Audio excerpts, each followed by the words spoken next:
नमस्कार दोस्तों, मैं दिव्यांश आप सभी का स्वागत करता हूं आपके अपने चैनल द एग्जाम्स अड्डा में। उम्मीद करता हूं कि आप सभी लोग सकुशल होंगे। जैसा कि आप सभी को पता है, कनिष्क सहायक उत्तर प्रदेश अधीन सेवा चयन आयोग द्वारा जारी की गई वह वैकेंसी हो गई जो लगातार 3 वैकेंसी लटकी हुई है। पहली वैकेंसी 1262 वाली, उसका भी बारे में नहीं हुआ। दूसरी वैकेंसी का एग्जाम अभी लगा हुआ, तीसरी वैकेंसी भी एग्जाम आ गया। अब ऐसी दशा में दूसरी और तीसरी अगर आप दोनों के लिए तैयारी कर रहे हैं तो इस तैयारी के क्रम को एक साथ किस तरह से करें, उसी लिए थ्योरी क्लास है। हमारी क्लासेस 3 पार्ट्स में डिवाइड होंगी, जैसा कि आपको पहले भी बताया गया था कि सबसे पहले तो थ्योरी करेंगे, डिटेल थ्योरी। उसके बाद करेंगे एमसीक्यूज क्वेश्चन जो कि थ्योरी बेस होंगे। फिर करेंगे पीवाईक्यू अर्थात प्रीवियस ईयर क्वेश्चन और एक्सपेक्टेड क्वेश्चन। अगर आप अपने तैयारी के क्रम में ये 3 स्टेप्स को फॉलो कर लेते हैं तो कोई भी ऐसा सिंगल क्वेश्चन नहीं होगा जो आपकी नजरों से बाहर जाए और आपको सिलेक्शन से रोक सके। तो सिलेक्शन के इस क्रम में भारतीय राज्य व्यवस्था की आज की सेशन जो कि सुबह 11 बजे हो रहा है, इसमें हम लोग चर्चा कर रहे हैं प्रस्तावना के बारे में। अगर आप इस बैच से नहीं जुड़े हैं, इस सेशन से नहीं जुड़े हुए, इन सभी पीडीएफ को आपको नहीं मिल रही है, तो पीडीएफ को लेने के लिए आप क्या करना है, हमारा व्हाट्सअप ग्रुप है उनको ज्वाइन कर लीजिएगा, टेलीग्राम ग्रुप है उनको ज्वाइन कर लीजिएगा। अगर इसके लेके कोई भी आपको एरर आ रही है या कोई संशय है, कोई इंप्रूवमेंट चाहते हैं या आपको कोई समस्या आ रही है, तो एक नंबर है आपके पास 9889057003। इस नंबर पर आप टेक्स्ट कर दीजिएगा या अपने मन के विचारों को कमेंट कर दीजिएगा। कमेंट पढ़ने के लिए हम लगातार आतुर रहते हैं और कमेंट्स आपकी सभी चीजों को इंप्रूव करेगा। अब प्रस्तावना के बारे में देखते हैं। अच्छा, भारतीय प्रस्तावना है क्या, भारतीय संविधान की प्रस्तावना क्या, सबसे पहले उसको देखते हैं। एक पॉइंट्स लिखिए। चलिए सबसे पहले लिखना शुरू करें। प्रस्तावना, हेडिंग डाल दीजिए। अच्छा, प्रस्तावना है क्या, पहले इसको समझिए और प्रस्तावना की जरूरत क्यों पड़ी। जैसे कि आप कोई भी बुक देखते हैं तो बुक के समय सबसे पहले एक पेज होता है जिसको हम लोग भूमिका कहते हैं। वो भूमिका में क्या लिखा जाता है, भूमिका में लिखा जाता है कंप्लीट पुस्तक के अंतर्गत किस विचार को प्रस्तुत किया गया है, किस आशय को प्रस्तुत किया जा रहा है, उन सभी का निचोड़ भूमिका में रख दिया जाता है। उसी तरह से प्रस्तावना क्या है, भारतीय संविधान का परिचय प्रस्तावना कहलाती है। प्रस्तावना क्या है, संविधान का परिचय प्रस्तावना कहलाती है। यह प्रस्तावना बनकर कब तैयार होती है, किसके द्वारा, पंडित जवाहरलाल नेहरू ने। पंडित जवाहरलाल नेहरू या पंडित जेएल नेहरू ने 13 दिसंबर को एक बिल पेश किया था जिसको उद्देश्य प्रस्ताव के नाम से जानते थे। उनके द्वारा प्रस्तुत किए गए उद्देश्य प्रस्ताव को परिवर्तित करके वर्तमान समय में प्रस्तावना बनती है। प्रस्तावना है क्या, पंडित जवाहरलाल नेहरू द्वारा प्रस्तुत किया गया उद्देश्य प्रस्ताव का रूपांतरित रूप प्रस्तावना कहलाता है। प्रस्तावना किसे कहते हैं, संविधान का संक्षिप्त रूप या संविधान किन आशय को, किन प्रकार के आशय को या किस विचारों को प्रस्तुत करेगा, उन सभी का निचोड़ प्रस्तावना में देखने को मिलता है। समझना चाहें, किसी को समझाना चाहें, जैसे किसी भी बुक का पहला पेज भूमिका के रूप में होता है, उसी प्रकार से संविधान का पहला पेज प्रस्तावना के रूप में। भूमिका बुक के अंदर के सभी कंटेंट का निचोड़ होता है, प्रस्तावना संविधान के सभी कंटेंट का निचोड़ है। प्रस्तावना शुरुआत कहां से होती है, प्रस्तावना थोड़ा सा पढ़िएगा।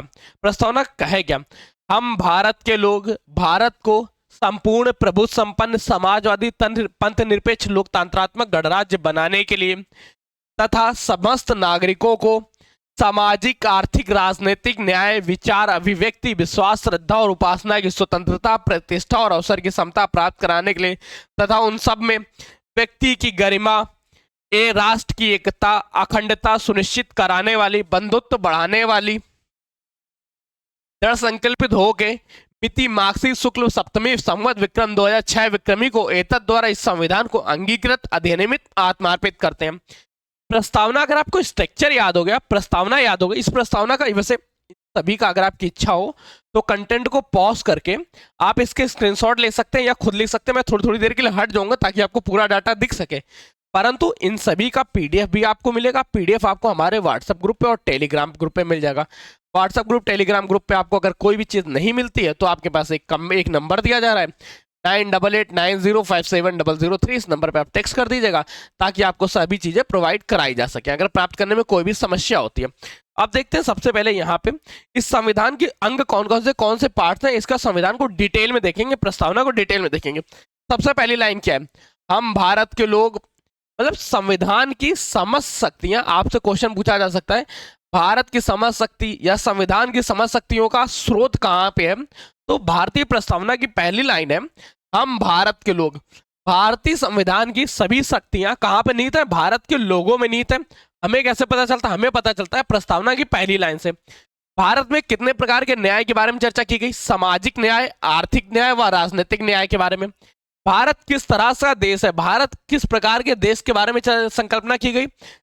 भारत को संपूर्ण प्रभुत्व संपन्न, समाजवादी, पंथ निरपेक्ष, लोकतंत्रात्मक गणराज्य बनाने के लिए उसके नागरिकों को 3 प्रकार के न्याय दिलाएंगे हम। सामाजिक न्याय दिलाएंगे, आर्थिक न्याय दिलाएंगे, राजनीतिक दिलाएंगे। स्वतंत्रता किनके किनके दी गई?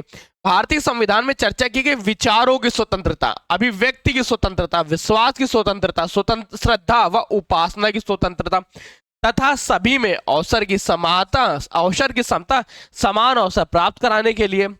और राष्ट्र में क्या होना चाहिए? एकता की भावना, अखंडता। अब इनको एक एक डिटेल में देखते हैं, क्या क्या पॉइंट्स है, क्या क्या किस तरह से।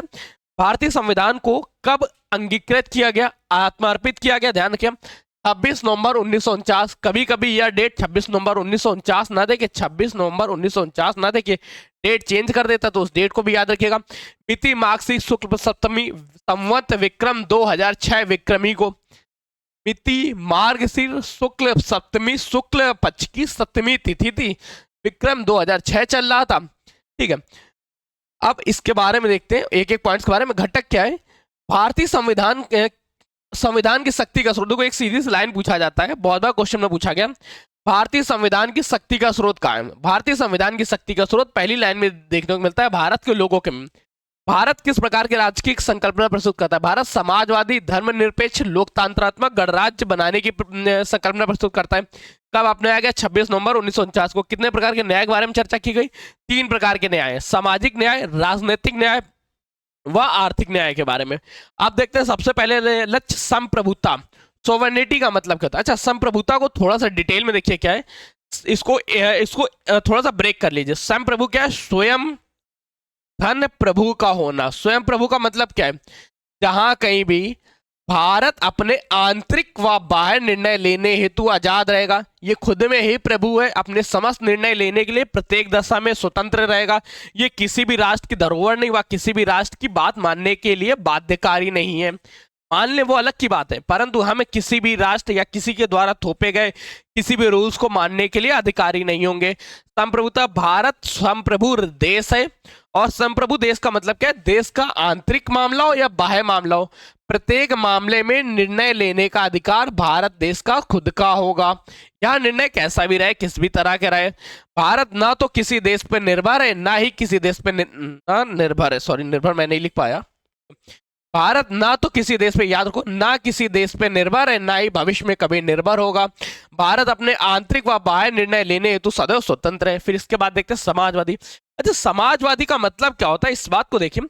समाजवादी शब्द 42वां संविधान संशोधन द्वारा भारतीय प्रस्तावना में जोड़ा गया। और आपसे एक क्वेश्चन और याद रखिए, भारतीय संविधान में आज सन 2024 तक, मंथ कौन सा चल रहा है? नवंबर का महीना, नवंबर 2024 तक प्रस्तावना में एकमात्र संशोधन हुआ, वो भी 42वां संविधान संशोधन। सन याद रखिए, 42वां संविधान संशोधन 1976। इसके अलावा प्रस्तावना में कोई और संशोधन नहीं हुआ, तो ये ध्यान रखिए।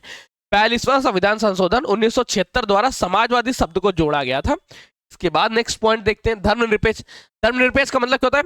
राष्ट्र का स्वयं का कोई धर्म नहीं होगा, राष्ट्र किसी भी धर्म को फॉलो नहीं करेगा। राष्ट्र का स्वयं का कोई धर्म नहीं होगा तथा राष्ट्र किसी भी धर्म को फॉलो नहीं करेगा। भारत राष्ट्र में सभी धर्म का समान रूप से संरक्षण होगा तथा सभी धर्म समान रूप से फलेंगे फूलेंगे, और सभी धर्मों को मानने वाले लोग शांति प्रिय होकर रहेंगे। धर्मनिरपेक्ष का मतलब क्या है? राष्ट्र का कोई भी खुद का धर्म नहीं होगा, राष्ट्र प्रत्येक धर्म के लिए समान रूप से क्या बोलते हैं, अबाध्यकारी होगा, किसी के बिहाफ पे कोई भी कार्य नहीं करेगा, सभी धर्मों को समान रूप से देखेगा। फिर धर्मनिरपेक्ष होगा। लोकतंत्रात्मक का मतलब क्या होता है? डेमोक्रेसी। डेमोक्रेसी का मतलब होता है जहां पर सुप्रीम लीडर, भारत का सुप्रीम लीडर क्या हुआ? भारत का सुप्रीम लीडर क्या है? जहां पर सुप्रीम पद के भी संकल्पना लोगों द्वारा की जाए, लोगों द्वारा चुनित किए जाए। लोकतंत्र में क्या है? जहां पे लोगों का शासन, लोगों द्वारा लोगों पर शासन हो। लोगों का शासन लोगों के लिए लोगों द्वारा होना चाहिए। जहां पे ऐसा होता है वहां पे लोकतंत्र में राज होता है। भारत में क्या है? भारत में आप एक बार किसी को चुनेंगे, अगर वो आपके पक्ष में कार्य नहीं करता है तो नेक्स्ट ईयर आप उसे हटा देंगे, अगले 5 साल बाद फिर किसी दूसरे को चुनेंगे, फिर दूसरा भी अच्छा कार्य नहीं करता तो उसको हटा देंगे। मतलब हम अपने लिए खुद पे शासन करने के लिए खुद के ही लोगों को चयनित करते हैं और वो हमारे एज अ वर्कर वर्क कर रहे होते हैं, जो यहाँ पे लोकतंत्र में भारत के लोकतांत्रिक के रूप में आप एक बात याद रखिएगा, यहाँ पे कार्यपालिका की जो नीतियां हैं वो सदैव कार्यों एवं विधायिका के प्रति जिम्मेदार होती हैं। लोकतंत्र के बाद आगे बढ़ते हैं, गणराज्य रिपब्लिक। अच्छा, गणराज्य का मतलब क्या होता है? गणराज्य क्या है? देखो, गणराज्य के बारे में ध्यान रखिए। गणराज्य प्रत्येक उस देश को कहा जाएगा जहां का सर्वोच्च पद डायरेक्ट या इनडायरेक्ट इलेक्शन द्वारा चुना जाए। वो सर्वोच्च पद डायरेक्ट या इनडायरेक्ट, ठीक है, डायरेक्ट या इनडायरेक्ट इलेक्शन द्वारा चुना जाए। वो पैतृक नहीं होना चाहिए तथा किसी शासन के अधीन नहीं होना चाहिए।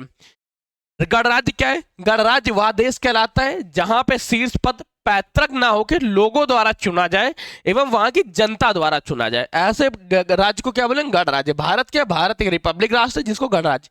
न्याय के बारे में, भारतीय प्रस्तावना में अभी आपने देखा भारत में 3 प्रकार के न्याय की संकल्पना प्रस्तुत की गई। एक सामाजिक न्याय, राजनीतिक न्याय व आर्थिक न्याय। कौन कौन से न्याय की संकल्पना की गई? सामाजिक न्याय। सामाजिक न्याय के बाद ध्यान रखना है इसमें आर्थिक न्याय। आर्थिक न्याय के बाद क्या रखें, याद रखना है भारत में 3 किस्म की न्याय है। सामाजिक न्याय की स्वतंत्रता, आर्थिक न्याय की स्वतंत्रता, साथ में यहाँ पर राजनीतिक न्याय के बारे में संकल्पना की गई। तीनों न्याय को याद रखिएगा। और जो न्याय शब्द है, सबसे पहले न्याय शब्द का प्रयोग रूसी क्रांति में किया गया था। न्याय शब्द का विस्तार हमें देखने को मिलता है रूसी क्रांति में। ये 2 पॉइंट्स यहाँ पे याद रख लीजिएगा। न्याय के बाद फिर चर्चा करते हैं स्वतंत्रता के बारे में। स्वतंत्रता क्या है? भारत में प्रत्येक नागरिक को अपने मन के सभी कार्यों को करने हेतु स्वतंत्र है। निवास करने की स्वतंत्रता, भ्रमण करने की स्वतंत्रता, बोलने की स्वतंत्रता। परंतु हर स्वतंत्रता के आगे एक स्टार लग जाता है जिसको बोलते हैं टर्म्स एंड कंडीशंस अप्लाई। आप ये नहीं कह सकते हैं कि आप हैं भारत के नागरिक तो आप डीआरडीओ की किसी परिसर के अंदर आप खुद स्वतंत्र रूप से भ्रमण कर सके। आपकी इच्छा करती है, एक मंदिर है, मंदिर के आगे जो आपका मन है तो मांस या नॉनवेज नहीं बेच सकते हैं। इस तरह के जो समय समय पे टर्म्स एंड कंडीशंस अप्लाई किए गए वो अलग हैं। वो धीरे धीरे जैसे जैसे हम क्लास पढ़ते रहेंगे वैसे वैसे इनके बारे में चर्चा करेंगे। वैसे स्वतंत्रता के बारे में, स्वतंत्रता का विचार सबसे पहले, या इसका विचार जो स्वतंत्रता का विचार है, यह हम लोगों को सबसे पहले देखने को मिलता है फ्रांसीसी क्रांति में सबसे ज्यादा इसको उपयोग किया गया। फ्रांसीसी क्रांति, यहाँ पे ध्यान रखिएगा। नेक्स्ट क्वेश्चन देखते हैं समानता के बारे में। समानता का मतलब क्या है? देश का कानून सभी के लिए समान रहेगा, ये किसी में भी अंतर नहीं करेगा, चाहे आप राष्ट्रपति हो, चाहे आप सामान्य नागरिक हो, चाहे आप प्रधानमंत्री हो, संसद हो, सांसद या समान नागरिक हो। परंतु समय समय पे यहाँ पे भी टर्म्स एंड कंडीशंस देखने को मिलती है। इसीलिए भारतीय संविधान को वकीलों का स्वर्ग कहा जाता है, क्योंकि यहाँ हर एक लाइन को लिखने से पहले एक टीएनसी लगा दिया, टर्म्स एंड कंडीशन। अगर समानता का अधिकार के बारे में चर्चा करें तो समानता का अधिकार भारतीय संविधान के आर्टिकल 14 से 18 तक वर्णित है। अब ये 14 से 18 तक बोलने की स्वतंत्रता, खाने की स्वतंत्रता, रहने की स्वतंत्रता, घूमने की स्वतंत्रता, अपने धर्म को अपनाने की स्वतंत्रता, धर्म उपासना या धर्म परिवर्तन की स्वतंत्रता तक दी गई है। इसके बाद देखते हैं भाईचारा। भाईचारे को कहीं कहीं आपको दिखेगा बंधुत्व के बारे में। बंधुत्व का मतलब क्या है? भारतीय नागरिक सभी आपस में भाईचारे की भावना से रहेंगे। इस भाईचारे के लेटर को तो मेरे ख्याल से एक्सप्लेन करने की कोई जरूरत नहीं है प्रस्तावना में। इसके बाद हम लोग देखते हैं समाजवादी। ये देखो, ये जो हम लोग ने इसके बाद चर्चा की थी, पहले चर्चा की, वो सभी आपको डाटा यहाँ लिखा हुआ मिल जाएगा, आप इसके स्क्रीनशॉट ले सकते हैं। समाजवादी शब्द भारतीय संविधान में 42वां संविधान संशोधन 1976 द्वारा जोड़ी गई प्रस्तावना में जोड़ा गया। समाजवाद का अर्थ होता है समाजवादी की प्राप्ति लोकतांत्रात्मक तरीके से होगी। भारत में लोकतांत्रिक समाजवाद को अपनाया गया। लोकतांत्रिक समाजवाद एक मिश्रित अर्थव्यवस्था में विश्वास रखती है और निजी व सार्वजनिक दोनों क्षेत्र कंधे से कंधा मिला के सफर तय करते हैं। धर्मनिरपेक्ष 42वां संविधान संशोधन 1976 द्वारा जोड़ा गया। भारतीय संविधान में धर्मनिरपेक्ष का मतलब है सभी भारत में सभी धर्मों को राज्यों में समानता, सुरक्षा, समर्थन पाने का अधिकार होगा। भारत के भाग 3 आर्टिकल 25 से 28 में मौलिक अधिकार के रूप में धर्म की स्वतंत्रता को सुनिश्चित करता है। लोकतांत्रात्मक का मतलब क्या है? गणराज्य का मतलब क्या है? न्याय का मतलब क्या है? स्वतंत्रता का मतलब क्या है? समानता का मतलब क्या है? भाईचारे का मतलब क्या है? अब प्रस्तावना में संशोधन को लेके बात करते हैं। भारतीय संविधान में या अभी वर्तमान समय में नवंबर 2024 तक प्रस्तावना में एकमात्र संशोधन हुआ। वो भी संशोधन कब होता है? 42वां संविधान संशोधन सन 1976 द्वारा। इसके द्वारा क्या किया गया? 3 नए शब्दों को जोड़ा गया। इन 3 नए शब्दों के बारे में ध्यान रखिएगा। समाजवादी, कौन कौन से शब्द जोड़े गए? समाजवादी। समाजवादी के साथ कौन कौन, दूसरा शब्द कौन सा था? सेकंड शब्द था धर्मनिरपेक्ष। धर्मनिरपेक्ष के बाद कौन सा? अखंडता। धर्मनिरपेक्ष और अखंडता, अखंडता, ठीक है, ये 3 शब्द जोड़े गए। पढ़ लो। 42वां संविधान संशोधन द्वारा प्रस्तावना में संशोधन किया गया। इसमें 3 नए शब्द जोड़े गए, समाजवादी, धर्मनिरपेक्ष व अखंडता शब्द जोड़ा गया। अदालत ने संशोधन को वैध भी ठहराया था। अब सर्वोच्च न्यायालय में देखिए समय समय पे ये बारे में चर्चा चलती है, क्या प्रस्तावना संविधान का अंग है या नहीं। इससे संबंधित आपको 3 केस याद रखने। सबसे पहले बेरूबड़ी संघ मामला। बेरूबड़ी संघ मामले में क्या कहा गया, प्रस्तावना संविधान का हिस्सा नहीं है। अगर प्रस्तावना संविधान का हिस्सा ही नहीं है तो उसमें संशोधन नहीं किया जा सकता है। प्रस्तावना संविधान का हिस्सा नहीं, ये किसमें कहा गया, बेरूबाड़ी संघ मामला सन 1960 में उच्चतम न्यायालय द्वारा प्रस्तावना में प्रस्तुत शब्दों को अस्पष्ट कहा गया। फिर इसके बाद देखते हैं केशवानंद भारती मामला 1973 में क्या कहा गया। केशवानंद भारती मामला में सुप्रीम कोर्ट ने अपना ही पूर्वकालिक निर्णय को वापस लिया और वापस लेते हुए कहा, प्रस्तावना में अत्यधिक महत्व पर प्रकाश डाला और बताया कि सुप्रीम कोर्ट में आर्टिकल 368 के तहत मूल विशेषताओं में बदलाव किए बिना संविधान प्रस्तावना में संशोधन किया जा सकता है। प्रस्तावना में संशोधन तो किया जा सकता है, परंतु यह कभी भी संविधान की मूल आत्मा का हत्यारा नहीं बनना चाहिए। संविधान का जो मूल आत्मा है उसी बिहाफ पे प्रस्तावना में संशोधन किया जाए, ताकि संविधान की प्रस्तावना जो पूर्वकालिक थी और वर्तमान समय में बहुत ज्यादा चेंजमेंट ना है, केवल शब्दों में परिवर्तन किया जा सकता है, उसके मूल भावों में अंतर नहीं किया जा सकता है। इसके साथ ही प्रस्तावना को संविधान का हिस्सा माना। 1973 केशवानंद भारती केस में क्या है, संविधान प्रस्तावना को संविधान का हिस्सा माना गया। फिर आरएम मुंबई केस के बारे में क्या होता है, संविधान को मूल संरचना का संकेत मान दिया गया। और इसका एलआईसी ऑफ इंडिया केस 1995 में प्रस्तावना को सुप्रीम कोर्ट ने सर्वोच्च न्यायालय संविधान का सर्वोच्च अंग या अभिन्न अंग मान लिया। क्वेश्चन आपसे पूछा जाएगा, मूल संरचना कब माना गया। मूल संरचना माना गया एसआर मुंबई केस सन 1994। 1995 में एलआईसी ऑफ इंडिया वाले केस में क्या मान लिया गया, संविधान को अभिन्न अंग माना गया। और संविधान को एक महत्वपूर्ण हिस्सा कब माना गया, तो वो माना गया था केशवानंद भारती केस में, परंतु सबसे पहले बोरीबाड़ी संघ मामला में इसको अस्वीकार कर दिया गया था। ठीक है, उम्मीद करते हैं कि आपको हमारा आज का सेशन पसंद आया होगा। आज के सेशन में हम लोगों ने चर्चा की संविधान की प्रस्तावना के बारे में। कल के दिन हम आगे की क्लास को कंटिन्यू करेंगे। उम्मीद करेंगे आप हमारी क्लास से जुड़े। अगर नहीं जुड़ते हैं तो दोस्तों को शेयर कर दीजिएगा, कम से कम वो जुड़े।